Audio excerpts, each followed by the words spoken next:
আসসালামু আলাইকুম viewers, bike vlog গাইসের পক্ষ থেকে আপনাদেরকে সবাইকে জানানো হচ্ছে আন্তরিক শুভেচ্ছা ও অভিনন্দন। তো ভিউয়ার্স, আশা করি সবাই ভালো আছেন। আলহামদুলিল্লাহ, আমিও ভালো আছি। তো চলে আসলাম আজকে আরেকটি ভিডিও নিয়ে। আজকের ভিডিওটি হলো আমাদের বাইকের, সেটি হতে পারে 4 গিয়ার বক্সের গিয়ার বক্স বা 5 গিয়ার বক্সের গিয়ার বক্স বা 6 গিয়ার বক্সের গিয়ার বক্স। তো এখন বিষয়টা হলো যেটা আমাদের 1 থেকে 4, 5 বা 6 এর মাঝে যদি কোনো গিয়ারের সাউন্ড আসে, সেক্ষেত্রে আমাদের করণীয় কী? 1 নম্বর বিষয়। 2 নম্বর বিষয়, আমাদের বাইকের ধরেন যে 5 নম্বর গিয়ারের বাইক, আপনার 4 নম্বর গিয়ার সাউন্ড করতেছে। তো এই যে 4 নম্বর গিয়ারটা আমাদের সাউন্ড করলে আমরা আসলে গিয়ার বক্সের পেনিয়াম যদি ত্রুটি হয়ে থাকে, তাহলে কয়টা পেনিয়াম পরিবর্তন করব? গিয়ার তো আমাদের একটাই, একটা পরিবর্তন করব, 2টা না 3টা? এটা আমি আপনাদেরকে প্র্যাকটিক্যালে দেখাই দিয়ে ইনশাআল্লাহ ভিডিওটা সুন্দরভাবে উপস্থাপন করার চেষ্টা করব। আরেকটা বিষয়, যদি আপনাদের বাইকের গিয়ারের সাউন্ড আসে, সেক্ষেত্রে সর্বপ্রথম একটা কাজ করবেন। এই যে আমাদের বাইকের এই যে পেছনের চাকার ওই বড় যে চেন স্পকেট ক্রাঙ্ক যেটা আছে, এই ক্রাঙ্কের ভিতরে 6004, 6204, 6205 বিভিন্ন সাইজের বেয়ারিং থাকতে পারে। এই বেয়ারিংটা আগে আপনারা পরিবর্তন করে দেবেন। আরেকটা বিষয় আছে, সেটাও আমি আপনাদেরকে দেখাই দেবো। এবং গিয়ারের সাউন্ড আসলে কিভাবে আমরা গিয়ার পেনিয়ামগুলো আইডেন্টিফাই করব, বা ফার্স্ট ইঞ্জিন খোলার পরে আপনাদের বাইকটা ওকে যাবে। কারণ দেখেন, যদি আমরা একটু ত্রুটি করি, সেক্ষেত্রে একটা ইঞ্জিন খোলা আবার ফিডিং করে একটা প্যারার বিষয়। আর যত বেশি খোলাখুলি করবেন, অত ইঞ্জিনের জন্য আমি মনে করি একটা বাজে একটা অবস্থা।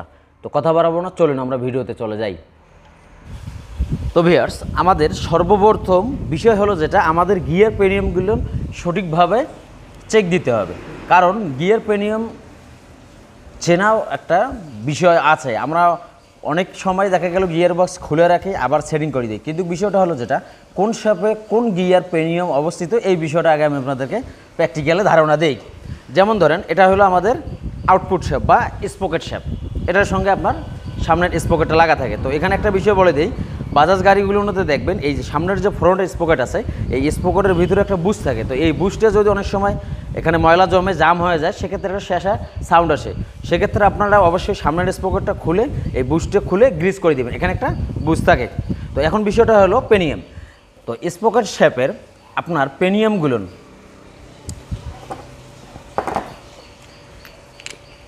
আমি আগে সাজাই দিচ্ছি।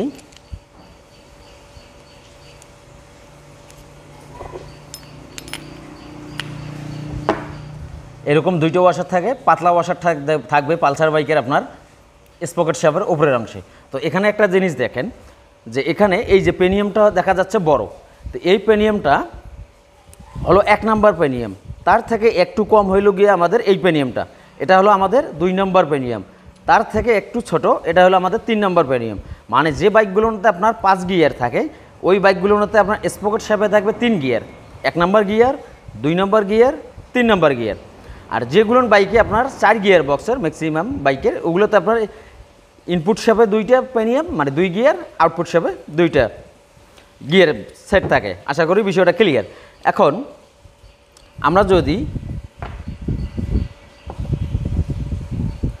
মেইন শেপে যাই, সেক্ষেত্রে দেখবেন বিষয়টা একটু ভিন্ন হয়ে যাবে। আর এই সেম যে ওয়াশার আছে, এটা মোটা ওয়াশার থাকবে, এটা হবে আমাদের মেইন শেপের।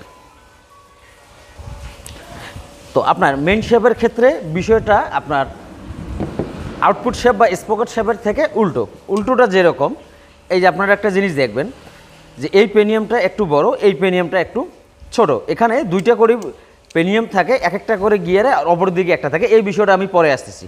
তো একটা জিনিস দেখবেন, এই যে যখন একটু ছোট, মানে এই 2টা যেহেতু এখানে 2 গিয়ার, 5 নাম্বার এবং 4 নাম্বারটা দেখবেন যে একটু ছোট, আর 5 নাম্বারটা একটু বড়। মানে আপনার ভেতরে যে শেপটা থাকবে হাউজিংয়ের সঙ্গে, বা আপনার মেইন শেপ বলি, এই পেনিয়ামটার বড় পেনিয়ামটা হবে আপনার 5 নাম্বার, তার থেকে একটু ছোটোটা হবে 4 নাম্বার। আর এই শেপগুলোর মধ্যে যেটা বড়, এটা হবে 1 নাম্বার, 2 নাম্বার, 3 নাম্বার, এভাবে সিরিয়ালে চলে আসবে। তো এখন আমরা গিয়ার বক্সটা ইনস্টল করে একটা গিয়ারের যদি সাউন্ড আসে, তাহলে আমরা কয়টা পেনিয়াম পরিবর্তন করব, এই বিষয়টা দেখব। কারণ এখানে আমি প্রাথমিক ধারণা দিলাম যে কোন শেপে কত নাম্বার গিয়ার অবস্থিত। এখন বিষয়টা হলো যেটা, আমাদের ধরেন 2 নম্বর বা 3 নম্বর পেনিয়ামে সাউন্ড আসতেছে, সেক্ষেত্রে আমরা কী করবো? একটা জিনিস আপনারা ভালো করে লক্ষ্য করে দেখবেন। এখানে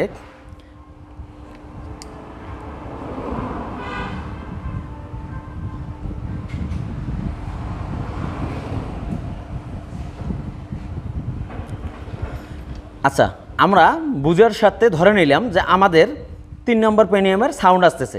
আমি প্রথমে যে বিষয়টা বললাম ওই বিষয়গুলো আগে চেক দিবেন, ক্র্যাঙ্কের বেয়ারিং আর এই যে এখানে যে বুস্টে থাকে এটা আগে আপনারা চেক দিবেন। তারপরে যদি আপনার সাউন্ড আসে, দেখা গেল 5 নম্বরের গাড়ি একটা বা দুইটা গিয়ারে সাউন্ড করতেছে, বাকিগুলো ঠিক আছে, সেক্ষেত্রে আপনারা এই বিষয়গুলো চেক দেওয়ার পর তারপরে আমরা ধরে নিতে পারি যে পেনিয়ামের কোনো স্পট বা বাঁকা বা কোনো কিছু ময়লা আবর্জনা পরে এই দাঁতগুলো অনেক সময় বাঁকা হয়ে যায়। কারণ অনেক সময় দেখা গেলো ইঞ্জিন সিজ করে, পিস্টন ভাল্ব বা অন্য ময়লা যায়, কিন্তু পেনিয়ামগুলো কিন্তু দাঁত বাঁকা হয়ে যায়, সেক্ষেত্রে সাউন্ড আসে। আর একটা সময় দীর্ঘদিন চলে এগুলো ক্ষয় হয়ে যাবে।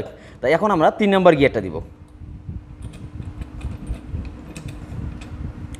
এই যে আমি এখানে 3 নম্বর গিয়ারটা দিলাম। এই যে দেখেন ফিঙ্গারের সঙ্গে যে পেনিয়ামটা আছে এটা যখন আমাদের উপরের দিকে যাবে তখন হবে আমাদের এটা 3 নম্বর পেনিয়াম। আশা করি বুঝতে পারছেন। এখন যদি আমাদের 3 নম্বর পেনিয়ামের সাউন্ড আসে, এটা যেমন আমাদেরকে দেখতে হবে, এটাও দেখতে হবে। কারণ এই যে এইটা হলো জাম্প পেনিয়াম, মানে শ্যাপের সঙ্গে এই পেনিয়ামটা আপনার 1-এ যাবে, 3-এ যাবে, আর এই সেপারেটভাবে দেওয়া আছে শুধু আপনার 2 নম্বর পেনিয়ামটা।